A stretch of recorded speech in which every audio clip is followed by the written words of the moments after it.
everyone. How are you doing? So how is your first in-person experience so far? I have to say that's my first panel hosting since COVID, and I'm very happy that I don't need to mute anyone or unmute them. But by the way, remember that you cannot turn off your camera. So I'm very glad to be here with my panelists. We will start with our introductions. So ladies, let's do a TDLR about your communities. Eni? Yeah, so my name is Eni. I am the head of community of Mindvalley. Mindvalley is an educational platform that focuses on personal transformation. And what I mean by that is picture everything you should have learned at school and you never learned, like essential life skills on how to be a decent human in this planet, how to form good, healthy relationships, how to take care of your body, how to reach peak state performances in your work. That's what we do. We have a community, both online, and we very much foster community offline, and that's what I'm here to talk to you about today. And in particular, I want to bring, to me, the most radical community experiment I've ever heard about. So if you think pulling together a 2-day event is challenging, we came up with this crazy idea of doing a 3-week event, because why not? 3-week event with 6 parallel agendas running from Monday to Friday, 10 a.m. to 6 p.m., from toddlers to kids to teens, and 3 parallel adult agenda. So in the last edition of Mindvalley University that happened this July, we had 1,300 people coming from all over the world, and we literally take over one city. And this year it was Tallinn in Estonia, and we live as a community, like people share Airbnbs, they do lunch and dinner for one another, you know. So that's what I'm gonna share about, and hopefully give you guys some practical tips about what I've learned from crazy community experiment. It is crazy. Thank you, Eni. Jess? Hi, I'm Jessica Falkenthal, and I was the community director at CUE San Francisco up until this summer. But we were facilitating amazing, CUE San Francisco is a professional learning network for educators that inspires educators to learn about things that they can use in their classrooms, based on our amazing professional development parties. And we were doing them in person before the pandemic. We started doing them online, much to the chagrin of all of the educators who were spending way more time online than they had ever done during the pandemic. They're just like educators are used to being in person and seeing people, and to be behind a computer, behind students who are also not prepared. It was such a challenging experience for them. And so to really help them, we provided amazing online unconferences that really personalized their learning experiences throughout the pandemic, which was so important. And then I'm also going to talk a little bit about this company I started this summer, where I'm doing in-person outdoor adventure, team building, competitive events that are a really fun way to help teams really be able to kind of connect now, and really go from being strangers to friends in 2 hours, and it really helps them in collaboration together. Thank you. Thanks, Tali. Hi, guys. My name is Emily. I am a co-founder and head of community at XY Advisor. So XY is a niche professional network for financial advisors.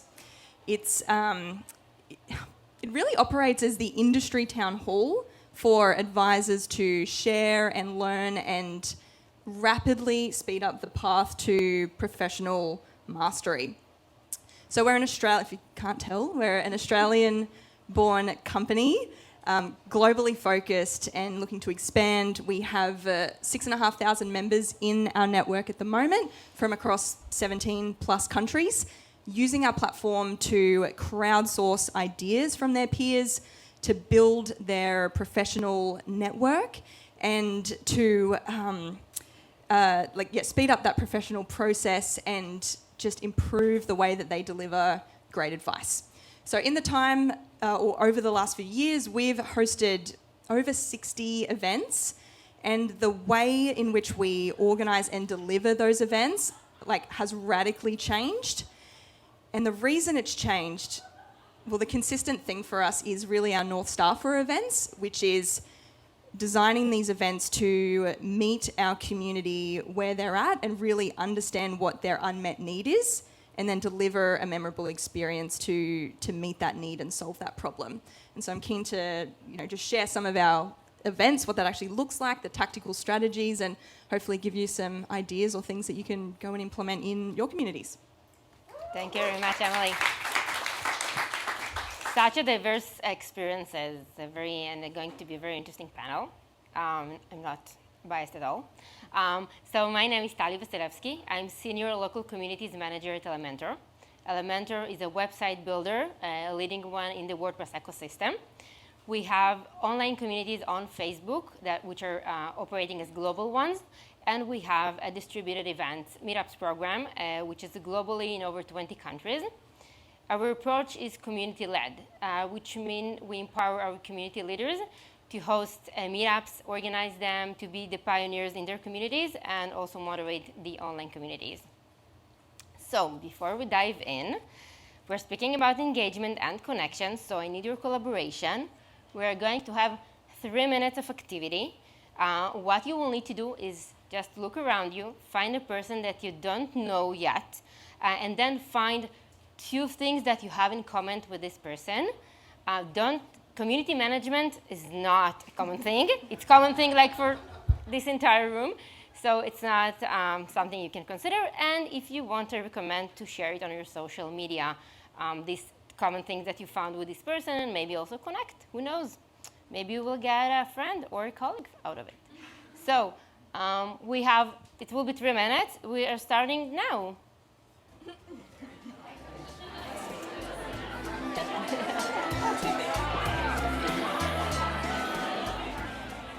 Okay.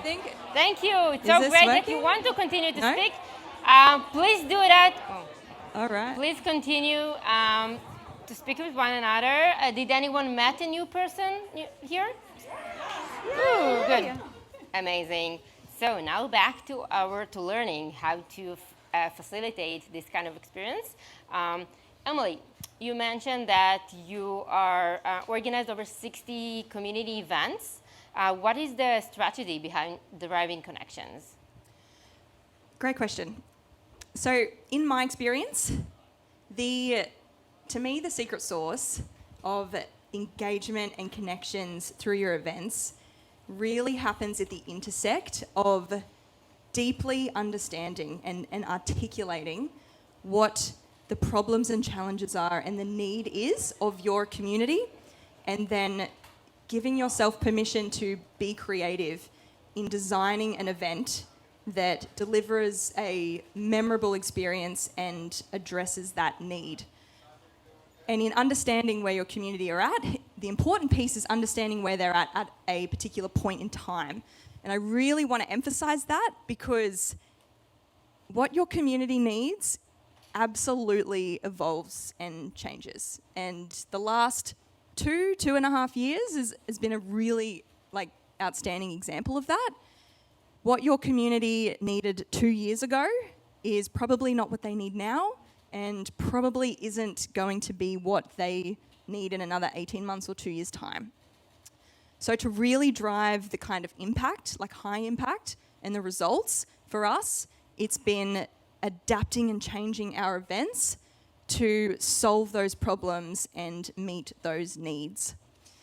Now, our approach in how we do that, it's very agile, it's very versatile. It's definitely not easy. It is not easy in the execution, but the results creates it's insanely effective, and it's become a hugely successful strategy for us in what we can deliver to our community.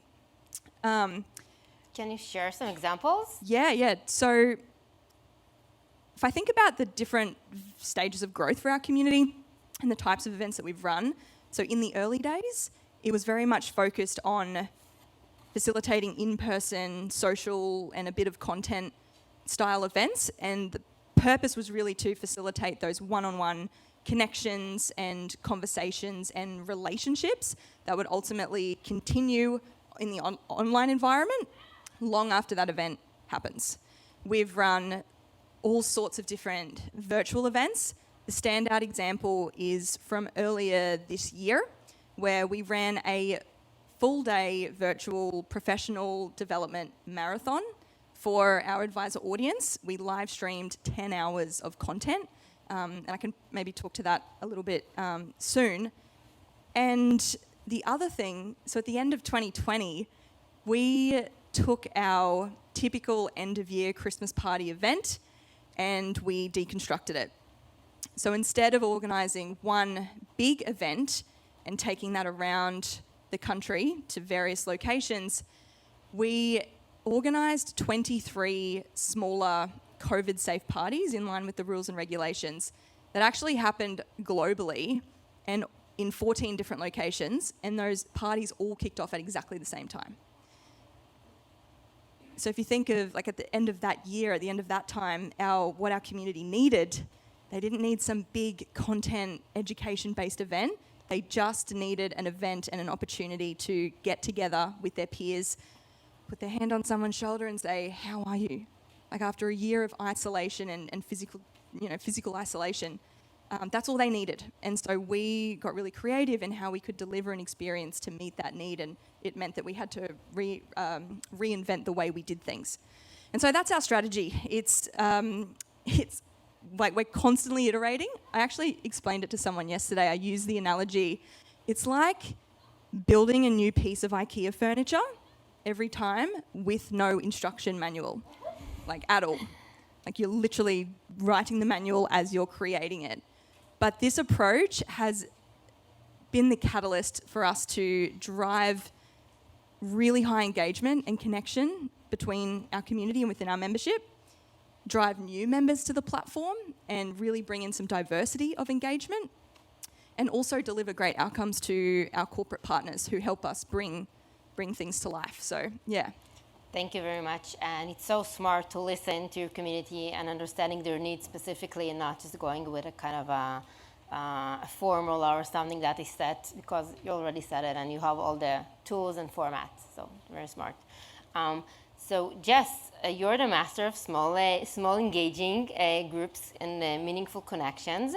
Would you like to tell us how do you do that? How do you formulate these group experiences? Sure. So in the unconference model, it's specifically designed to be lots of small group experiences where people pitch ideas for what they want to talk about during an unconference, then gravitate towards the room that they're most interested in. And doing this in an online environment for CUE San Francisco was allowing educators to really personalize their experience, choose their topic, and really be in the same room where they could actually geek out with other people. And there's nothing like geeking out with people than bringing people closer. I mean, we all know that as community managers, but you could geek out with, in a one-on-one when you're at a conference, but when you're in a same room as people that all speak your language, oh man, it's just special.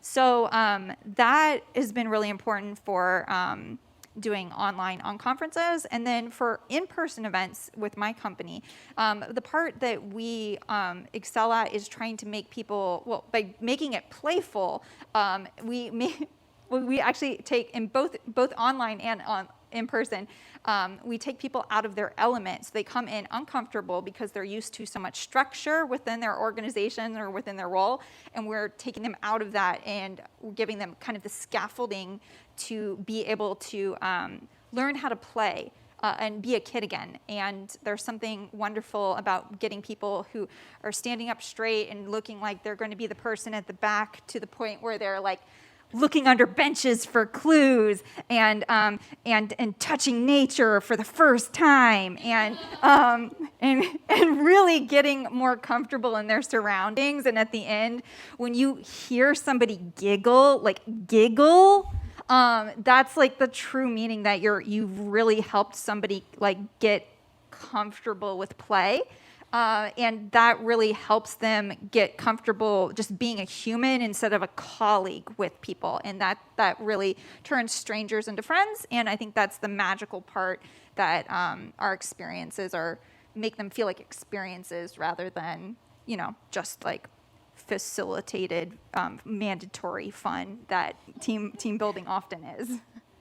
Thank you very much. And it's definitely the small experiences and the opportunities for us to play, to be playful as adults, which we all have the inner kid inside. We just need to let him out. So from small events to huge conferences, Annie, when you started the event in 2017 until now, how did it change? What's your strategy for engagement? Yeah, I would say it changed a lot at the same time, maybe not too much, but I'll get into the details now. So when we started this experiment, it was 2017, and at the time, in the community industry, nobody was really talking about offline events. I remember that I went on CMX looking for offline events, tips, ideas, and there was one article, guys, like one article, that was it. Nobody was talking about offline communities back then. So the only thing really we could do, the challenge was, how do we turn something that could feel like a 3 weeks conference into a real community? And how do we work around that? So the only starting point was what Emily said. We had to go to what does the community need right now? And we went through all of the feedback forms of all of our past events, and what they were saying was, lineup was great, speakers were amazing, great venue, but I really wish we had more time to connect. And this was like 60% of the feedback revolved around, we wanted to have more time for connection. So I'm like, okay, you want more time for connection? We give you more time for connection. I literally created connection sessions. We had one a week, and you would think you give your audience what they want, it should work, right? Out of 1,000 people, 50 would show up to the connection sessions. I wanted to be like, guys, you said this, like, come on. And that was a moment to me that was not success. Like 50 people out of 1,000 showing up is not success. So it's like, okay, turns out people want connection, but they don't really want to work for connection. So how do you weave connection throughout the event in a way that is seamless? And that really required for me to actually remove the thought that community could only happen at our community sessions and involve all of the stakeholders to understand how, instead of just wondering, how do we create a strategy of engagement? How do we show ROI here? It was an exercise where we had to remove our community manager's hat and really put on our human hat. And before community was an industry, before community was a business, before it was so commercialized, at its essence, it is a space of trust, where you feel that you belong with all of your weird things, and you can come up as your full self, and people will still love you. And that type of trust, you can't build it in one networking session. You just cannot. So the trick was, how do we create a shared experience, like community, right? To me, I love to play on the word, like community is common unity. It's literally what we have in common as humans. So the way in which you spark community to me is you create a shared human experience. And Jessica just said it. It doesn't happen when you're forced to share what happened in your past and be really vulnerable and open yourself. It happens when you're giggling, when you're doing something together for the first time, when you're like, wow, we're looking at something, this is amazing, my heart is racing. And that's where practically what we started doing, and a few tips that I could share. First of all, by the way, all of these things, I'm talking about community here, but we could never pull something like this if it wasn't for our events team and our author relationships team and the whole team at Mindvalley. Like, this experiment, it's a huge machine to run. So one of the things we did was author relations team really started working with the authors. And the thing was, instead of just creating your usual talk that you always give, instead of just making people think about something, can you make them feel? Because that's when connection happens. It happens over emotions. It doesn't happen over thoughts. How much more powerful is when someone tells you, I felt that too, rather than, oh yeah, I thought about that too. Like, it's a completely different vibration, like at the connection level. Other tip I can give you guys in events, do not underestimate the power of art and performance. Creating moments of awe, of magic, of wonder, where people go like, oh, that's also where connection happens. And you can bring community in it. So what we did in this last Mindvalley University was we brought an opera singer that was a community member to do our final closing session. We brought an aerial performance dancer that was also a community member in the final closing session. So how can you create art, which is a language that is universal, that transcends all of the words, and really create that shared human experience I was talking about earlier. And the last thing, and to me the most important, I hope we can dive a little bit deeper in this later, if me or my team had taken upon ourselves to create belonging for 1,000 people, that was guaranteed burnout. The only way in which we could do this was to let go and trust that the community would deliver the community that they wanted, the community experience that they wanted. So I'm very proud to say, when it comes to the evolution, the first Mindvalley University I facilitated, we had 2 community sessions. In this last one that we did in 2022, we had over 100 community sessions. Half of the agenda was community powered. So that's how the evolution has gone. That's amazing, definitely amazing. What would you say the highlight of the community, for the community of these huge events? So, I mean, for the community, I could share thousands of stories of transformation. What I love in the role that I have and in the industry that I am, it's personal growth, right? And personal growth can be a very lonely journey. Like, I don't know how many of you guys have maybe tried to work on parts of yourself and the environment was not supportive of that, right? So what I really love is with Mindvalley, what we're doing is that we're taking a game that is very personal and generally could be even isolating, and we're looking at how can you turn it into collective. And what the community always says, the highlight for them is, we can have conversations in here that we cannot have anywhere else. And it feels like we can cut through the BS. Okay, no, I don't know if I can say this on stage.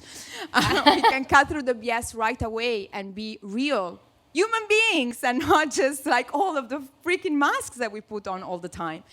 And on a community perspective, on a community industry perspective, you would think that 3 weeks of event with an agenda that goes on from 10 a.m. to 6 p.m., Monday to Friday, with a party on Saturday as well, would be enough. But no, the community was like, let's create community events outside of the main agenda. And in the last edition before COVID, we had 300 community events that were powered outside of the agenda. So that could have caused also a lot of stress for us. Oh my God, what about attendance? What if the room is empty? What if people go to the community events outside and they don't come to our official one? But we really worked on expanding that, like really listening to the community. Like if that's happening, it's organic. It's already happened. You can't stop it. This is one thing I've learned about community. If they want to do something, they're going to do it. Whether you put guidelines around it or not, they're still going to do it. So instead, this year, we rented a completely different space. We rented Mindvalley, and we dedicated that space completely to the community, and that's where the 100 sessions I told you about have happened. So that's also, to me, the highlight, really letting the community create the experience they desire, and how can you, as an organization, echo that, empower them, expand what they're doing instead of trying to control it or to manage it, even though we are community managers, but that's just a word game. Thank you, Annie. Really amazing. Thank you for, and so amazing that you are supporting your community. So Agile, going back to Emily. So with your Agile strategy, how do you continue and facilitate this sense of community when it's like something new, a new type of events? So I think the best way to answer that is I'll just share some examples, right? Because like the best way to learn is from someone else's experiences, like what worked, what didn't. And I'll just pick 2 in the essence of time, because I think everyone in the room is growing communities or nurturing communities at different levels, right? So for us, in the early days, when we're organising in-person social events, 2 simple ideas, but so effective. So the first one being, in the lead up to the event, I would actually record a video. So I'd use a tool called Bonjoro, and I would bulk blast out a video message to everyone who had bought a ticket to the event. And I would give them a chance to meet me and actually understand who I was, particularly for new members, but also set the expectation and actually let them know what they can expect when they arrive. Have you ever been to a new event and you step in and you have no idea what you're stepping into? And it takes that little moment to kind of get your bearings and think, okay, what's the social norms? Where is everything? How am I supposed to interact? That's a bit unnerving, right? And so what I wanted to do was remove that so that they knew when they stepped into that event, they knew what they were stepping into. So they're already relaxed. They're already feeling comfortable. Makes it so much easier to engage in a conversation and connect. So when they did actually arrive to the event, I would be there to welcome them, and I would get them to fill out a name tag as a little icebreaker. So it would say, hello, my name is blank, and the greatest movie of all time is blank, or the last holiday I went on was blank. And I'd get them to fill that out and then direct them on in. And that little trick helped me do my job. Because a community manager, you're the host of the party, right? If you think of the analogy of having a house party, you're the person that's, hi, welcome. You make them feel really comfortable and welcome. Show them around, introduce them to people. But you're just one person, so you can't really do that at any type of scale. So when someone would step into this event, instantly, it's like, oh, wow, you've been to Antarctica? My God, what was that like? Tell me more. Instant connection. So that was something that worked really well. The other example I'll share was from our deconstructed Christmas party tour. So we had to be super strategic and creative in how we built this event. I mean, I could go into the weeds, but we can chat about it after if you want. But the one example being, how were we going to replicate that sense of community spirit that you get when you have over 100 people in one room? And that's what we used to do with our event. So when you were going to have 23 events happening in Australia, one in South Africa and one in the UK, all simultaneously, how do you spark that level of connection? And so what we did was leverage technology. So we created a subgroup in our platform, on our app, and anyone who bought a ticket would get invited to that space. In the lead up to the event, we created graphics that had everybody's photo for whichever party they were going to be at. So they already got to see who was going to be at their party, they could engage, they could connect. So when you're turning up to a party of 15 in COVID-safe rules, you weren't feeling really awkward. And then the other thing we did was encourage everyone on the night to take heaps of selfies, post them in the group, and the feed blew up. And what was super cool was seeing advisors in the west coast of Australia connecting and engaging with their peers on the east coast who they've not really had a chance to connect with all year because there's been no conferences and no events. And we were able to spark that connection in such a disjointed way while everyone's physically isolated yet feeling really together. And I did take stock at the event that I was at and just kind of looked around and was just like, whoa, we did that. Technology enabled us to create a sense of connection when everyone was physically distant. So there's just a couple of ideas that have worked really well. But I mean, yeah, there's so much more. So if you want me to expand, come and find me after. I'm more than happy to share. Yeah, by the way, we won't have time for Q&A, but we're all here. So feel free to just to come up and everyone will be very glad to answer any questions. So just connecting to what Emily said, in the end, we're just one person and we cannot facilitate everything. So when you were growing your programs, how did you empower your community to lead? Sure. So I totally recommend checking out on YouTube the 1 hour long workshop on online conferences that I led last year at CMX Summit. I talk a little bit about that, and I also give some templates for being able to recruit facilitators and do facilitator guides for everyone. But I think that the first part is recruiting the best quality facilitators that you can. So looking into your community at other programs and seeing who's that person who just kind of steps up to kind of help other people around them to be able to get done with a task, or who self-appoints themselves to help other people. Those are people that make great facilitators. Maybe not the people who just are looking for stages. That's not necessarily the best of facilitators, because you don't want a presenter, you want a facilitator. And then really being able to kind of realize that your facilitators aren't going to look like the way you facilitate. You need to make sure that you're giving them the opportunity to be able to go to lead in their own way and to facilitate the way that feels most comfortable for them. So you can give them a little bit of guidance, a little bit of guide. For the online events, if people are less comfortable in online events, make sure that they feel comfortable by having attended in other events that are online before you get to a point of asking them to lead in that environment. And then for in-person ones, like during my outdoor adventure things, I look for who's catching on to things super fast, and then kind of like just nudging somebody else to be like, hey, that direction, without like laughing at them, like laughing with them. And I think that's pretty important.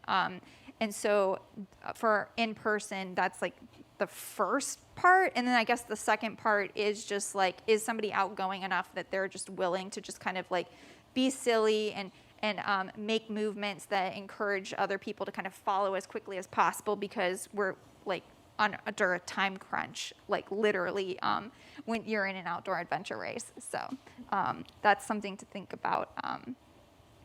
Thank you. Thank you, Jess.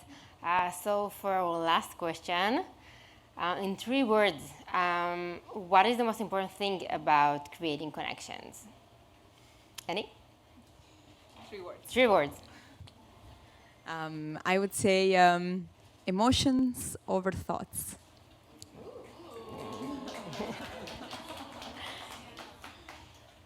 I would say raise their serotonin.